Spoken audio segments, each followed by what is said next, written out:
श्री गुरुवे नमः। ओम श्री गुरुवे नमः। ओम श्री गुरुवे नमः। बाबा जी कहो चैनल पर आप सभी मित्रों का आज की चर्चा में मैं स्वागत करता हूं। आदरणीय मित्रों,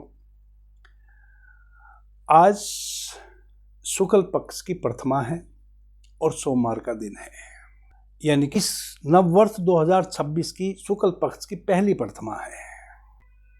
चूंकि जब अभी मैं यह वीडियो शूट कर रहा हूं आपके लिए, आज 18 जनवरी है, अमावस्या का दिन है और हमारे यहाँ गुरु अमृतावस्थी का वितरण हो रहा था। जैसा कि आप जानते हैं कि प्रत्येक पूर्णिमा और अमावस्या को गुरु अमृतावस्थी का वितरण होता है,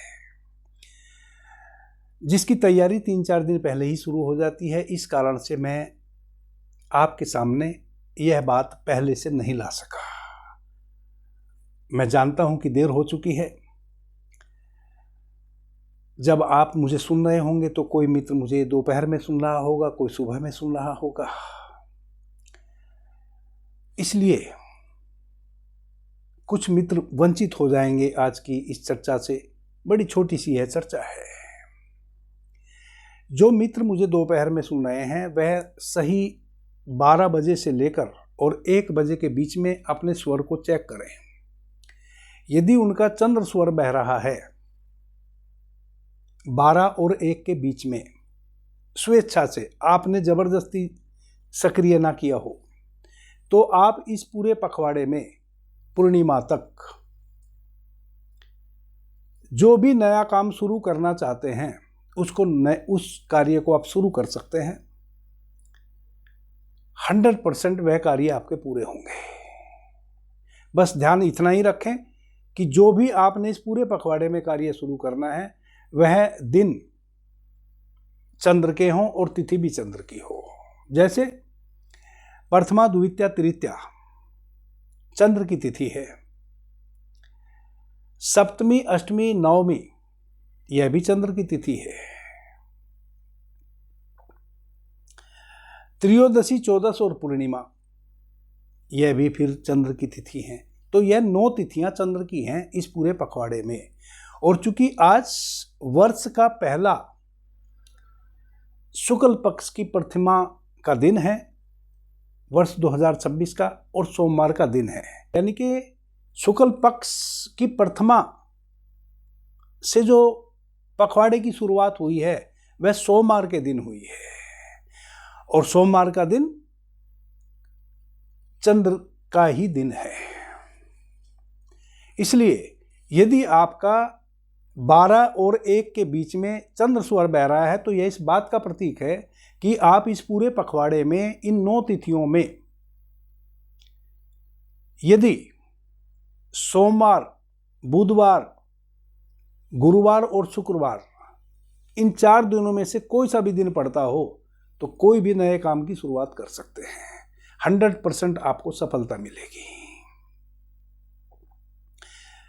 यह मैं अपने स्वर से और अपने तत्व से सभी मित्रों के लिए समान रूप से भविष्यवाणी कर रहा हूं। सबको लाभ मिलेगा, बराबर लाभ मिलेगा। किसी भी कार्य में हानि नहीं होगी, दुर्भिक्ष नहीं घटेगा। दूसरी बात, आने वाली जो शुक्ल पक्ष की सप्तमी है यह बहुत महत्वपूर्ण तिथि है। कल इस तिथि में कैसे आप अपने पूरे वर्ष का लाभ हानि का पता कर सकते हैं, पूरे वर्ष का, वह पूरा मेथड स्वर विज्ञान के हिसाब से मैं आपको बताऊंगा। चूंकि यह शुक्ल पक्ष की जो सप्तमी आती है माघ माह में, इसको रथ सप्तमी भी कहते हैं। इसमें भगवान सूर्यदेव पहली बार पृथ्वी पर 7 घोड़ों के रथ पर सवार होकर अवतरित हुए थे। कहें कि पृथ्वी पर भगवान भास्कर का यह जन्मदिन है, ऐसा आप समझ सकते हैं।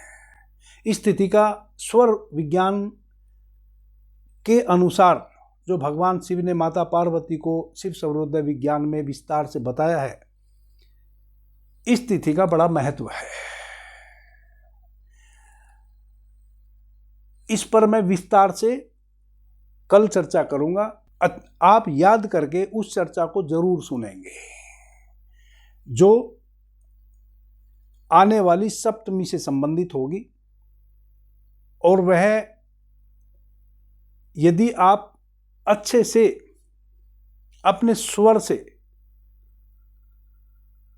यदि सही स्वर में आपकी सप्तमी के दिन सूर्योदय के समय शुरुआत हो गई तो वह बड़ी अद्भुत होगी। फिर आप पूरे वर्ष जो मेथड मैं बताऊंगा उस मेथड के अनुसार जान जाएंगे कि आपका यह पूरा का पूरा वर्ष कैसा बीतने वाला है, कौन कौन कार्य आपको करने चाहिए, किन में आपको यश मिल सकता है, किन में आपको अपयश मिल सकता है। अभी के लिए इतना ही। आपने मुझे ध्यान से प्रेम से सुना, उससे मैं बहुत अनुग्रहित हूँ। सभी मित्रों को मेरा प्रणाम, धन्यवाद। हर हर महादेव।